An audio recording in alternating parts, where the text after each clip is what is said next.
Hi, this is Chris Hoy. Thank you for joining me on Create with Chris.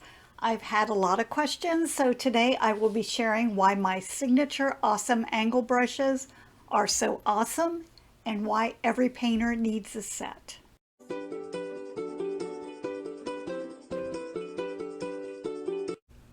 These are the three sizes of my awesome angle: 1/2 inch, 1/4 inch, and 1/8 inch. And they will do just about anything you need them to do. They're extremely high construction.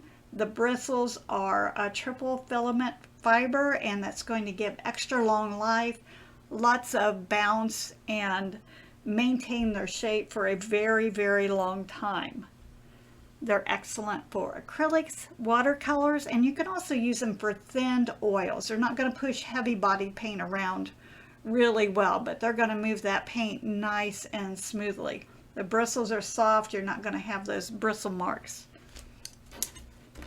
One of the things I wanted to make sure, everybody says don't leave your brushes in the water, but we all do it every now and then. So in addition to having the end of the brush sealed on this end, underneath the ferrule is also sealed, and that's going to, in case you leave it in the water, it's going to prevent the paint or the water from going into the wooden handle. And basically what would happen is it would swell up the handle, and it causes that ferrule to become loose. My ferrule, I wanted to make sure it's going to stay on there super tight. So in addition to having the handle sealed, also had 2 crimps put on it to make sure that it's going to stay on there really, really well. The brush bristles are super long, so there's enough bristle inside when this is crimped that it's going to stay in place. You're not going to get a bunch of hairs that fall out in your painting. One of the best features about my angles, and I'll just put them up here so you can see comparison. Start with the 1/8 inch angle. I was so frustrated with the 1/8 inch angles that are on the market because they're super short. This is a traditional 1/8 inch angle, and if you look, let me put the bristles back to back here, you'll see the difference in the length of the bristle.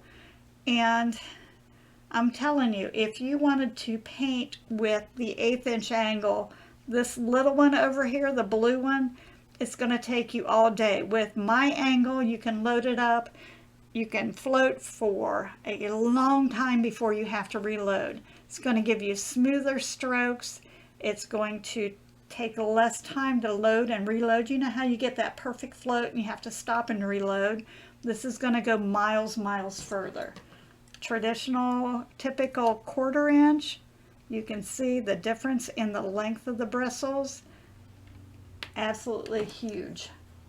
Same thing on the 1/2 inch.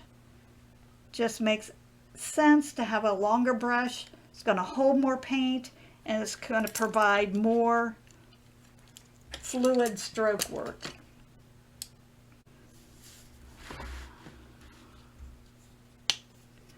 Some of the fun thing that you can do with an angle, and angle's my go-to brush. I love an angle. I use this to base coat with. I love this little toe on it. This is what I call the toe.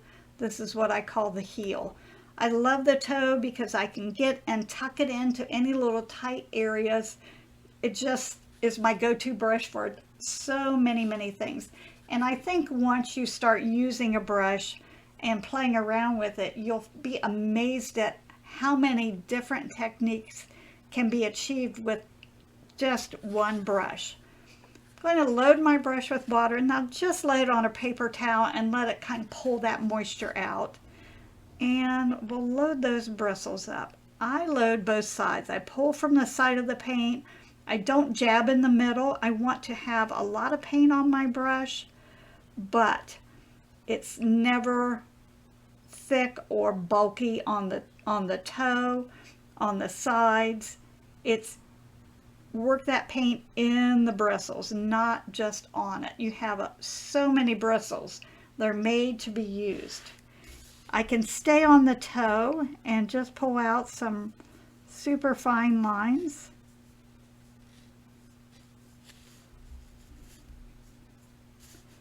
I can take it and press it down and pull it out and get almost like a leaf.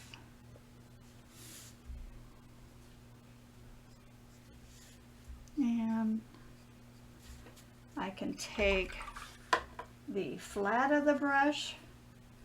I'm just going to get a little bit on the toe, and I'm going to tuck it around, and I'm going to create that look of ground and just kind of scooch it horizontally.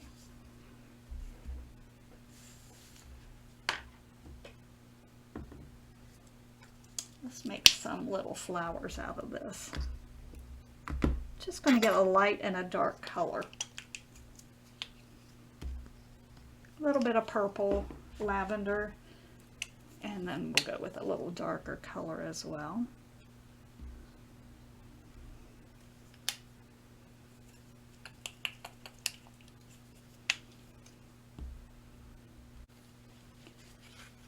Now I can switch over to a smaller brush, but I'm just going to load the toe of my angle with a little bit of that lavender paint, and I'm just going to kind of tap it down. You get almost a little bit of a triangle shape. Let me zoom in just a little bit.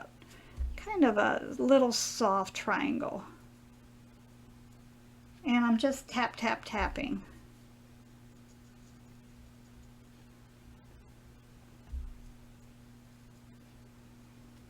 Pick up a little bit of that darker lavender purple and start to add just a little bit more. It just makes a sweet little flower. These are fun if you want to do like a quick little gift card or something for someone special that you're not spending hours and hours on.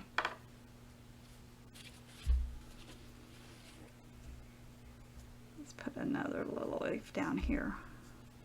Kind of fill that in.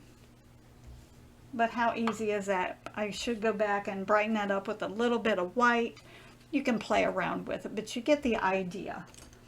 Another fun thing to do, I am going to bump down to a 1/4 inch angle. That one was probably a little bit big for that particular grouping of flowers. Just going to dampen my brush, lay it down and pull that moisture out. Switch back and forth here. Load it really well, both sides. And as I'm pulling it out and working the paint in the bristles, it's also sharpening that chisel edge so that I have a nice sharp chisel edge. I can lay this down and pull it out, and it makes almost a little perfect petal. Make a little star flower.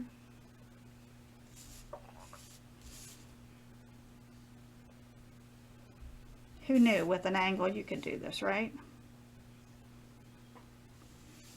How sweet is that? I'm just going to stick with this angle because I want to show you how easy it is just to use one brush to do so many different things. I probably would either make that center a little bit tighter or just pick up my stylus and add a few little dip dots in there. Pull down that little stem. Let's go out just a touch.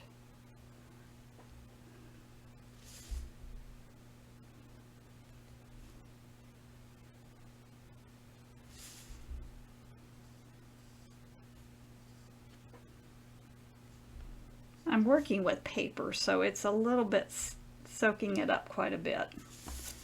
But look how easy that is to add those little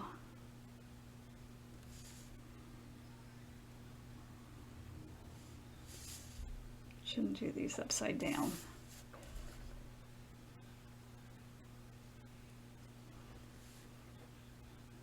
How sweet is that? And we probably need to put something in the center of that. So I'm going to pretend that we'll just do it because it needs to be done. Just add a few little dip dots in there, kind of so it doesn't look so empty. And I'll take my little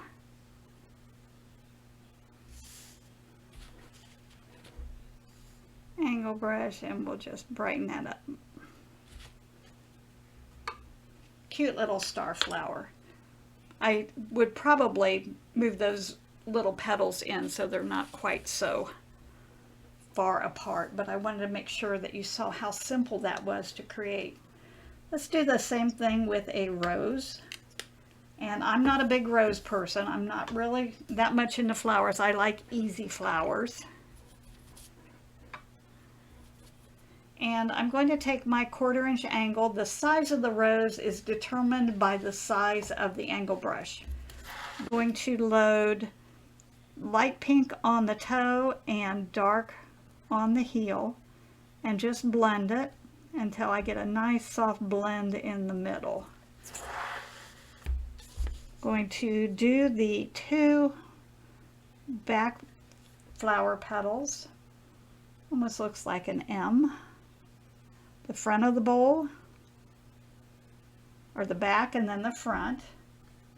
I'm reloading each time. And just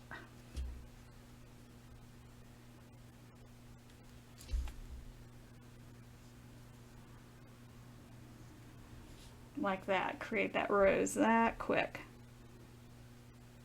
And I can go back with just the toe of my brush and add a few little petals in there. Now obviously if you take your time you can create some absolutely beautiful roses. I did a project, this is my market cart. These are with a little bit of a different color rose. These I believe were with the like stabbing the end of the brush. And then these are the roses I created. These are a little bit bigger. I've got some down here that are a little bit smaller. Even the little rose buds are super easy to create. Add a little bit of a dip dot in the center and they're absolutely beautiful. It's just a nice little quick and easy flower. I did those little straight lines with the tip of the brush. This was a project that I created and I wanted to do something at the base of the pumpkins that looked a little bit like grass but kind of blended. So I just took my angle brush and just pulled it up, pulled it up, pulled it up. Just a real float, pull it up, pull it up. Just a great way to add something without doing a lot. This is another technique that was kind of fun. I did the clovers. I had to think what they were here. And that's a super easy, almost the same way that we loaded for the rose. I'm just going to take a little bit of, let's go out just a little bit further here. A little bit of the light color and a little bit of the dark color. And I'm going to blend on the palette until I get a fairly chisel edge. And I'm just going to tap. I like the angle because it's the way that you hold a pencil, it's comfortable. So I can just, almost like a fan. Go a little bit darker on this.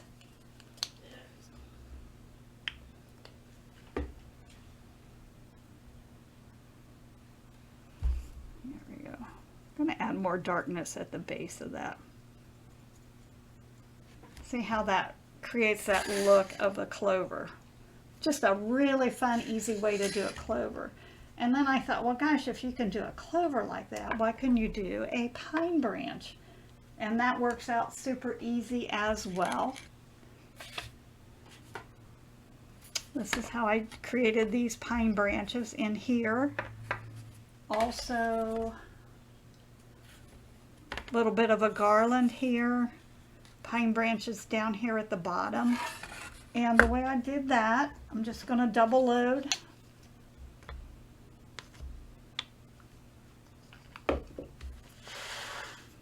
Just go with a little bit of light green and dark green, and I have a fair amount of paint on my brush, but I'm going to kind of talk those bristles into being flat. And we'll start at the end of the brush. Branch, I didn't do a branch. Let me put a branch on here real quick. And I'll start at the tip, and we'll just add some pine branches, pine needles on the branch. Make sure I kind of drifted away from the center branch, so I want to make sure that they are connected. Don't forget to put some in the middle, nice and full. Now if I want to go back and add a little more brightness to this, I'm going to use yellow because I don't think white will show up on this white background. But I can load just the toe with yellow, and I can go back and add some highlights on here.